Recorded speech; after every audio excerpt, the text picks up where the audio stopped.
ये कहानी है साल 2018 की, जब आरसीबी के खतरनाक खिलाड़ी कोरी एंडरसन ने महेंद्र सिंह धोनी को बूढ़ा कहकर धोनी का मजाक उड़ाया था। ये कहानी है उस मुकाबले की जब आरसीबी से मिले 206 रनों के स्कोर का पीछा करने के दौरान महज 10 ओवर में 72 रनों पर सीएसके के 4 खिलाड़ियों को आउट करके विराट कोहली की टीम पूरी मैदान पर नंगा नाच कर रही थी, ये समझकर कि ये मुकाबला सीएसके हार गई। लेकिन उसके बाद मैदान पर बल्लेबाजी करने आए महेंद्र सिंह धोनी ने अपने बल्ले से ऐसी तबाही मचाई कि जिसमें फंसकर विराट कोहली की टीम के गेंदबाजों का करियर तबाह हो गया। इस मैच में आरसीबी के खिलाफ धोनी ने एक ऐसी पारी खेली थी जो इतिहास बन गई थी। और अगर आपने धोनी की वो पारी नहीं देखी तो ये समझ लीजिए कि आपने अब तक धोनी का वो विकराल रूप देखा ही नहीं, जिसके लिए वो पूरी दुनिया में जाने जाते हैं।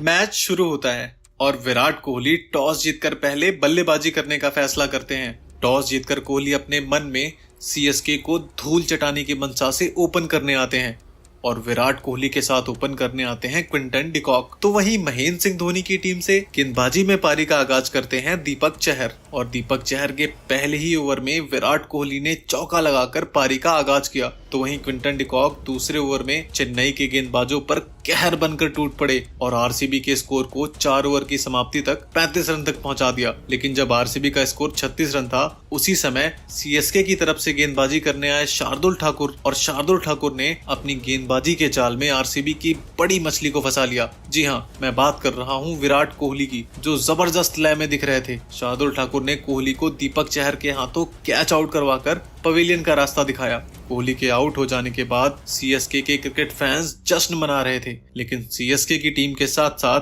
कप्तान धोनी के चेहरे पर चिंता की रेखाएं साफ साफ देखी जा रही थी, क्योंकि कोहली के आउट हो जाने के बाद आरसीबी की सल्तनत से एक ऐसा शख्स मैदान पे एंट्री कर रहा था जिसके कदमों की आहट से ही विरोधी टीमों के गेंदबाजों का कलेजा मुंह से बाहर आ जाता था, जिसके सामने गेंदबाजी करने के दौरान दुनिया के बड़े से बड़े गेंदबाजों के पसीने छूट जाते थे। जी हाँ, मैं बात कर रहा हूँ the man, the myth, the killer, cricket के किंग AB डिविलियर्स की। और डिविलियर्स ने मैदान पर आने के बाद अपने स्वभाव के मुताबिक शार्दुल ठाकुर की पहली गेंद पर ही अपने पिटारे से जिस तरह का शॉट खेलकर गेंद को बाउंड्री लाइन के बाहर 6 रनों के लिए पहुंचाया, उसे देखकर ऐसा लगा मानो डिविलियर्स ड्रेसिंग रूम से पूरी तरीके से सेट होकर महेंद्र सिंह धोनी के गेंदबाजों पर कहर बरसाने के लिए आए हैं। और हुआ भी वही जिसका डर था। चेन्नई सुपर किंग के कप्तान महेंद्र सिंह धोनी के साथ साथ पूरी टीम को डिविलियर्स ने मैदान पर आने के बाद अपनी भीषण बल्लेबाजी से ऐसी तबाही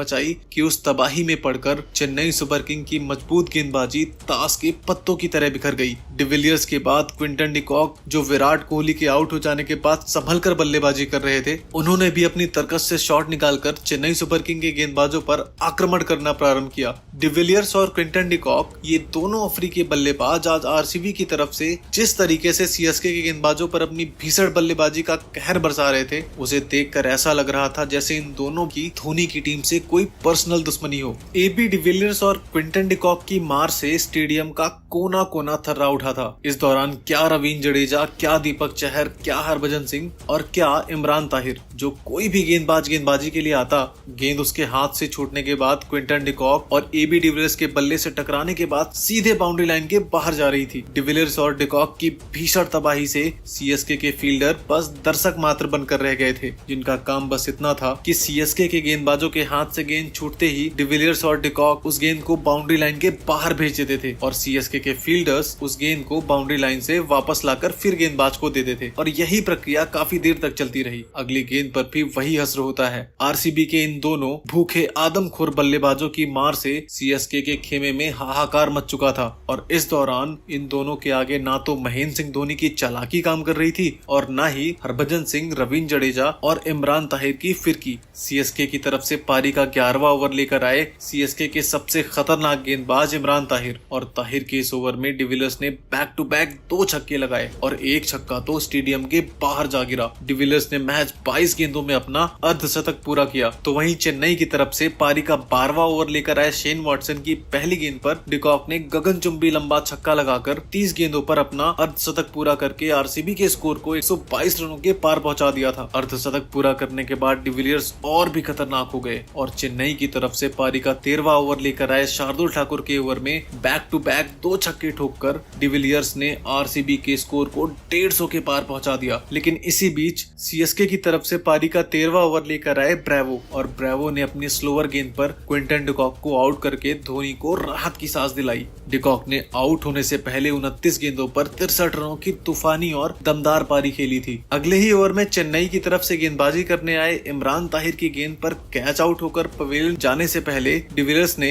मात्र 26 गेंदों पर 8 छक्कों और 2 चौकों की मदद से तूफानी 68 रनों की पारी खेल दी थी और क्विंटन डिकॉक के साथ 115 रनों की पार्टनरशिप करके आरसीबी को मजबूत स्थिति में पहुंचा दिया था। डिकॉक के आउट हो जाने के बाद मैदान पर बल्लेबाजी करने आए कोरी एंडरसन और मनदीप सिंह, लेकिन इमरान ताहिर ने इसी ओवर में कोरी एंडरसन को भी कैच आउट करवाकर महेंद्र सिंह धोनी को राहत की सांस दिलाई। महज 10 रनों के अंदर आरसीबी के 3 खतरनाक खिलाड़ियों को आउट करके सीएसके के गेंदबाजों के साथ साथ महेंद्र सिंह धोनी भी जश्न मना रहे थे। उन्हें लगा कि डिविलियर्स और डिकॉक को आउट करने के बाद बला टल गई और वो आरसीबी को 170 या अधिक से अधिक 175 रनों के अंदर रोक लेंगे। लेकिन महेंद्र सिंह धोनी की सोच पर पलटवार किया मनदीप सिंह ने। एंडरसन के आउट हो जाने के बाद आरसीबी की तरफ से मैदान पर बल्लेबाजी करने आए डिगैन होम के साथ मिलकर मनदीप ने महज 20 गेंदों पर 49 रनों की पार्टनरशिप की। इस दौरान खास करके मनदीप सिंह के बल्ले से निकलने वाला हर एक चौका और हर एक छक्का महेंद्र सिंह धोनी और उनकी टीम के गेंदबाजों को एबी डिविलियर्स के चौके और छक्के से ज्यादा तकलीफ दे रहे थे। मनदीप सिंह के तूफानी 15 गेंदों पर 32 रनों की पारी और मनदीप के आउट हो जाने के बाद मैदान पर बल्लेबाजी करने आए वाशिंगटन सुंदर के 4 गेंदों पर 14 रनों के आतिशबाजी वाली पारी की बदौलत विराट कोहली की टीम ने सीएसके के सामने इस मुकाबले को जीतने के लिए 206 रनों का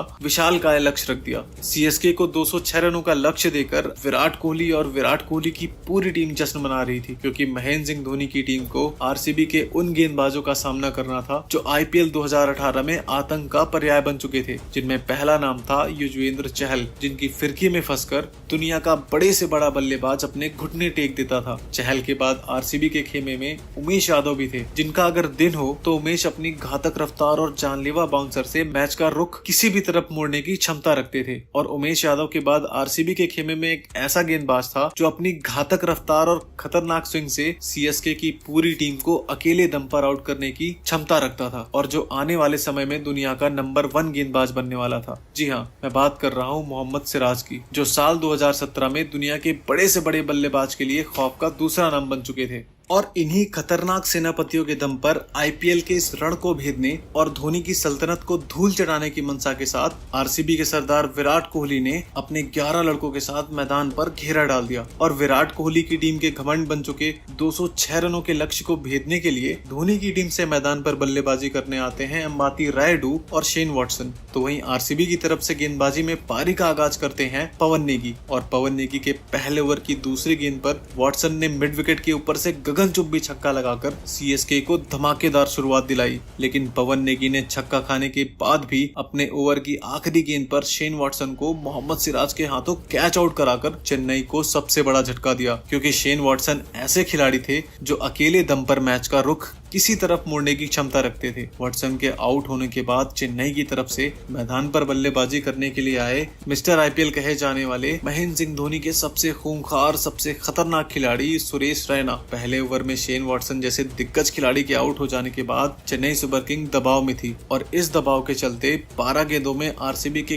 खतरनाक गेंदबाजों ने सीएसके के इन दोनों बल्लेबाजों को एक रन के लिए तरसा दिया, जिसके चलते 3 ओवर की समाप्ति के बाद चेन्नई का स्कोर महज 11 रन था। विराट कोहली के खतरनाक गेंदबाजों ने पहले ही ओवर में चेन्नई सुपर किंग के बल्लेबाजों पर जिस तरह से कातिलाना आक्रमण किया, उसे देखकर सबको ये लगने लगा था कि ये मुकाबला आरसीबी बड़े आराम से जीत जाएगी। लेकिन आरसीबी की तरफ से पारी का चौथा ओवर लेकर आए वाशिंगटन सुंदर की तीसरी गेंद पर अंबाती रायडू ने कदमों का इस्तेमाल करके गेंद को हवाई यात्रा के जरिए 6 रनों के लिए भेजकर सबको ये एहसास दिला दिया कि अभी इस मैच में बहुत कुछ बाकी है। अंबाती रायडू ने सुंदर की तीसरी गेंद पर छक्का लगाने के बाद चौथी गेंद पर भी कदमों का इस्तेमाल करके गेंद पर ऐसा प्रहार किया कि गेंद आसमान की ऊंचाइयों को चीरती हुई दर्शक दीर्घा में जा पहुंची। इन्हीं 2 छक्कों के साथ चेन्नई सुपर किंग का स्कोर जो 11 रनों पर दही की तरह जम चुका था, वो 25 रनों के पार जा पहुंचा। अब आरसीबी की पारी से छठा ओवर लेकर आते हैं उमेश यादव, और उमेश यादव की पहली गेंद पर अंबाती रायडू ने गेंद को ऑन साइड के ऊपर से खेलकर एक बार फिर से गेंद को को बाउंड्री लाइन के बाहर भेज दिया,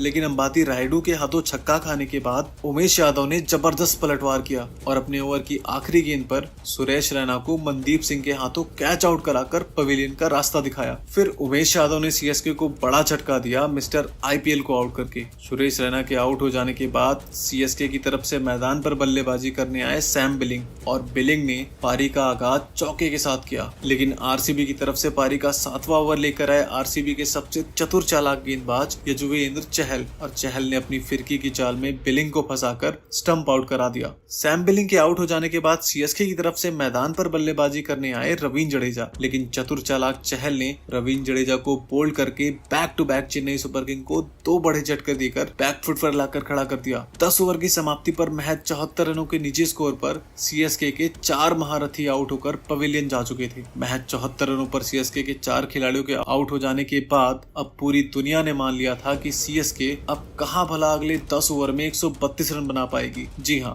अभी यहां से सीएसके को जीतने के लिए 60 गेंदों पर 132 रनों की जरूरत थी। ऐसी हालत में सीएसके के खिलाड़ियों ने भी ये मान लिया था कि सीएसके ये मुकाबला यहां से हार जाएगी, और ऐसी हालत में चेन्नई के ज्यादातर क्रिकेट फैंस सीएसके की हार देखकर स्टेडियम छोड़कर बाहर जाने लगे। पूरी दुनिया ने यह मान लिया था कि यह मुकाबला सीएसके हार जाएगी, और ऐसी हालत में चेन्नई के 4 खिलाड़ियों को आउट करने के बाद विराट कोहली के साथ साथ संपूर्ण आरसीबी क्रिकेट फैंस और आरसीबी के खिलाड़ी जश्न मना रहे थे। उन्हें लगा कि यह मुकाबला अब आसानी से जीत जाएंगे, लेकिन विराट कोहली के साथ साथ समस्त आरसीबी के खिलाड़ियों और क्रिकेट फैंस को इस बात का अंदाजा नहीं था कि आज इस मुकाबले में कुछ ऐसा होने वाला है जिसका गवाह इतिहास होगा, जिसे लोग सदियों तक नहीं भूल पाएंगे। जी हाँ, आज इस मैदान पर महेंद्र सिंह धोनी और अंबाती रायडू के बल्ले से एक ऐसा इतिहास लिखा जाना था जिसकी कल्पना क्रिकेट के पंडितों ने सपने में भी नहीं की थी। जो लोग ये समझ रहे थे कि सीएसके अब यहाँ से मुकाबला हार जाएगी, उन सब की सोच पर पलटवार करने के लिए सीएसके के खेमे से रवींद्र जडेजा के आउट होने के बाद मैदान पर एंटर हो चुका था एक ऐसा खिलाड़ी जो अनहोनी को होनी में बदलने की क्षमता रखता था। चेन्नई की डूबती नैया को पार लगाने के लिए अब मैदान पर एंटर हो चुके थे महेंद्र सिंह धोनी। जो चेन्नई के क्रिकेट फैन 74 रन पर 4 विकेट गिर जाने के बाद निराश दिख रहे थे, वो महेंद्र सिंह धोनी के मैदान पर बल्लेबाजी करने जाता देख उनके मन में अब आशा की एक किरण जाग चुकी थी। उन्हें भरोसा था महेंद्र सिंह धोनी पर, जो हाथों में ग्लव्स पहन ले तो विकेट के पीछे से, और जब हाथों में बैट थाम ले तो विकेट के आगे से क्रिकेट की परिभाषा बदल कर रख देता था, और वही किया महेंद्र सिंह धोनी ने। आरसीबी की तरफ से गेंदबाजी करने आए पारी का 11वां ओवर लेकर पवन नेगी, और पवन नेगी के ओवर की पहली गेंद पर महेंद्र सिंह धोनी ने ऐसा करारा प्रहार किया कि गेंद बैट पर लगने के बाद आसमान की ऊंचाइयों का घमंड तोड़ते हुए दर्शक दीर्घा में जा पहुंची। आमतौर पर महेंद्र सिंह धोनी कैसी भी मुश्किल सिचुएशन हो और जब वो बल्लेबाजी करने के लिए आते थे तो वो पहली गेंद को डिफेंस करते थे, लेकिन आज जिस तरीके से धोनी ने पहली गेंद को बाउंड्री लाइन के बाहर भेजा, उसे देखकर आरसीबी के खिलाड़ियों के साथ साथ बेंगलोर के कप्तान विराट कोहली भी समझ चुके थे कि आज इस मैदान पर जरूर कुछ न कुछ बड़ा होने वाला है, जिसका गवाह इतिहास होगा। आरसीबी की तरफ से पारी का 12वां ओवर लेकर आए कोरी एंडरसन। जी हाँ, वही कोरी एंडरसन जिसने धोनी को बूढ़ा बोलकर धोनी का मजाक उड़ाया था, और एंडरसन की तीसरी गेंद पर धोनी ने ऐसा करारा प्रहार किया कि गेंद बैट पर लगने के बाद कोहली की रफ्तार से भी तेज हवाओं को चीरती हुई स्टेडियम के दूसरे फ्लोर पर जा गिरी। अपनी तीसरी गेंद पर छक्का खा चुके कोरी एंडरसन ने अपनी चौथी गेंद महेंद्र सिंह धोनी को यॉर्कर डाल दी। शायद कोरी एंडरसन को इस बात का अंदाजा नहीं था कि संपूर्ण क्रिकेट जगत में यॉर्कर गेंद पर हेलीकॉप्टर शॉट खेलने की परंपरा महेंद्र सिंह धोनी के आने के बाद ही शुरू हुई, और धोनी ने एंडरसन की इस यॉर्कर गेंद पर अपने हेलीकॉप्टर शॉट के पिटारे से शॉट निकालकर ऐसा करारा प्रहार किया कि इस बार गेंद स्टेडियम के तीसरे फ्लोर पर जा पहुंची। महेंद्र सिंह धोनी ने अपना विकराल रूप दिखाकर जिस प्रकार विराट कोहली के गेंदबाजों पर दर्दनाक प्रहार कर रहे थे, उसे देखकर आरसीबी के गेंदबाजों में हाहाकार मच गया। जो चेन्नई के क्रिकेट फैंस जब 10 ओवर की समाप्ति पर चेन्नई के महज 74 रनों के स्कोर पर 4 विकेट गिर जाने के बाद ये सोचकर छोड़कर चले गए थे कि सीएसके मुकाबले में हार जाएगी, वो अब महेंद्र सिंह धोनी की इस विस्फोटक बल्लेबाजी को देखकर धीरे धीरे वापस आने लगे। महेंद्र सिंह धोनी के बाद अंबाती रायडू जो 4 विकेट गिर जाने के बाद दबाव महसूस कर रहे थे, अब वह भी अपने तरकस से शॉट निकालकर आरसीबी के गेंदबाजों पर प्रहार करना प्रारंभ कर चुके थे। लेकिन जब चेन्नई का स्कोर 136 रन था, उस समय आरसीबी के खेमे से गेंदबाजी करने आए कोरी एंडरसन की गेंद पर उमेश यादव ने अंबाती रायडू का कैच ड्रॉप कर दिया और कैच ड्रॉप होने के बाद रायडू ने कोरी एंडरसन की अगली 2 गेंदों को बाउंड्री लाइन के बाहर 6 रनों के लिए भेजकर रायडू ने आरसीबी के कप्तान विराट कोहली के जख्मों पर नमक छिड़कने का काम किया। जीवन दान मिलने के बाद रायडू ने आरसीबी के गेंदबाजों पर प्रहार करना जारी रखा, लेकिन तभी घटती है मैदान पर एक ऐसी घटना जिसने करोड़ों सीएसके फैंस का दिल तोड़ कर रख दिया। जी हाँ, जब चेन्नई सुपर किंग को इस मुकाबले में जीत के लिए 15 गेंदों पर 43 रनों की जरूरत थी, इस दौरान आरसीबी की तरफ से एक बार फिर गेंदबाजी करने आए कोरी एंडरसन और कोरी एंडरसन की एक गेंद पर अंबाती रायडू जो जबरदस्त बल्लेबाजी करते हुए चेन्नई को जीत की तरफ ले जा रहे थे, उन्होंने पॉइंट के क्षेत्र में एक शॉट खेला जहां पर फील्डिंग कर रहे थे उमेश यादव और उमेश यादव ने जबरदस्त फील्डिंग करते हुए न सिर्फ अपनी टीम के लिए 4 रन बचाए, अपने रॉकेट थ्रो से अंबाती रायडू को रन आउट करके सीएसके को सबसे बड़ा झटका दे दिया और ऐसे समय पर दिया जब सीएसके इस मुकाबले में पूरी तरह से वापसी कर चुकी थी। अंबाती ने आउट होने से पहले 53 गेंदों पर तूफानी 82 रनों की पारी खेली थी। रायडू के आउट हो जाने के बाद सीएसके के क्रिकेट फैंस और कप्तान महेंद्र सिंह धोनी घोर निराशा में डूब गए। रायडू को आउट करके आरसीबी के खिलाड़ी और फैंस जश्न मना रहे थे। उन्हें लगा कि अब वो ये मुकाबला आसानी से जीत जाएंगे क्योंकि अब आखिरी 12 गेंदों पर जीत के लिए 36 रन चाहिए थे। लेकिन आरसीबी के कप्तान विराट कोहली और उनकी टीम के साथ साथ आरसीबी क्रिकेट फैंस को शायद इस बात का अंदाजा नहीं था कि अभी भी सीएसके का एक ऐसा बब्बर शेर मैदान पर मौजूद था जिसके बस मैदान पर होने से ही विरोधी टीम के खिलाड़ियों को डर के मारे पसीने छूटने लग जाते थे, जिसने विश्व क्रिकेट के बड़े से बड़े सूरमा गेंदबाजों के अहंकार को अपनी विध्वंसक बल्लेबाजी से चूर चूर कर दिया था। और उस शेर ने जब से क्रिकेट की दुनिया में कदम रखा था तब से पूरी दुनिया ने ये मान लिया था कि जो अनहोनी को होनी कर दे उसी को महेंद्र सिंह धोनी कहते हैं। रायडू के आउट हो जाने के बाद मैदान पर बल्लेबाजी करने आए डीजे ब्रावो और आरसीबी की तरफ से पारी का 19वां ओवर लेकर आए मोहम्मद सिराज ने अपनी पहली 4 गेंदों पर महज 6 रन खर्च किया। अब यहाँ से 8 गेंदों पर सीएसके को जीत के लिए 30 रनों की जरूरत थी। ऐसे में आप कल्पना कर सकते हैं कि इस मैच का रोमांच किस लेवल पर था। लेकिन महेंद्र सिंह धोनी ने सिराज की चौथी और 5वीं गेंद पर बैक टू बैक 2 छक्के लगाकर मैच का रुख एक बार फिर सीएसके की तरफ मोड़ दिया। आखिर के 6 गेंदों पर सीएसके को जीत के लिए चाहिए थे 18 रन और आरसीबी की तरफ से इन 18 रनों को बचाने की जिम्मेदारी अपने कंधों पर लेकर गेंदबाजी करने आए कोरी एंडरसन और स्ट्राइक पर थे डीजे ब्रावो ने पहली गेंद पर चौका लगाकर तो वहीं दूसरी गेंद पर सिंगल लेकर स्ट्राइक धोनी को दे दी। यानी अब आखिरी के 4 गेंदों पर सीएसके को जीत के लिए 13 रन चाहिए थे और स्ट्राइक पे थे महेंद्र सिंह धोनी ने कोरी एंडरसन की तीसरी गेंद पर अपना बल्ला इतना जोर से घुमाया कि गेंद महेंद्र सिंह धोनी के बैट से लगने के बाद आसमान की ऊंचाइयों को तोड़ते हुए चीरते हुए 6 रनों के लिए जा पहुंची। कोरी एंडरसन ने अगली बॉल वाइड डाल दी, यानी अब सीएसके को अगली 2 गेंदों पर जीत के लिए चाहिए थे 6 रन और स्ट्राइक पे थे महेंद्र सिंह धोनी। कोरी एंडरसन ने अपनी ओवर की 5वीं गेंद डाली जिस पर महेंद्र सिंह धोनी ने जोर से प्रहार किया। गेंद बैट पर लगने के बाद हवाई यात्रा के जरिए दर्शक दीर्घा में जा पहुंची और इस तरह से महेंद्र सिंह धोनी की सीएसके ये मुकाबला जीत गई। जी हाँ, वो सीएसके ये मुकाबला जीत गई जिसने आरसीबी से मिले 206 रनों के लक्ष्य का पीछा करते हुए मात्र 74 रनों पर 4 मेन खिलाड़ियों को गवा दिया था, जिसे देखकर पूरी दुनिया ने यह मान लिया था कि सीएसके ये मुकाबला किसी भी कीमत पर नहीं जीत सकती। लेकिन कहते हैं ना कि जो अनहोनी को होनी कर दे उसी को महेंद्र सिंह धोनी कहते हैं और इस कहावत को महेंद्र सिंह धोनी ने साबित किया। धोनी ने इस मुकाबले में 7 छक्कों की मदद से 30 गेंद पर तूफानी 70 रनों की पारी खेली थी। दोस्तों, महेंद्र सिंह धोनी और अंबाती रायडू की इस अद्भुत अविश्वसनीय पारी को आप 10 में से कितने नंबर देना चाहते हैं? वीडियो में कमेंट करके जरूर बताना। साथ ही अगर वीडियो पसंद आया हो तो लाइक करके चैनल को सब्सक्राइब जरूर कर लेना। बहुत ही अच्छी वीडियोस आने वाली हैं। और हाँ, ये बाएं वाला वीडियो जरूर देखना। एक बार युवराज सिंह ने कंगारुओं को मार मार कर उनकी रेल बना दी थी। मिलते हैं अगली वीडियो में।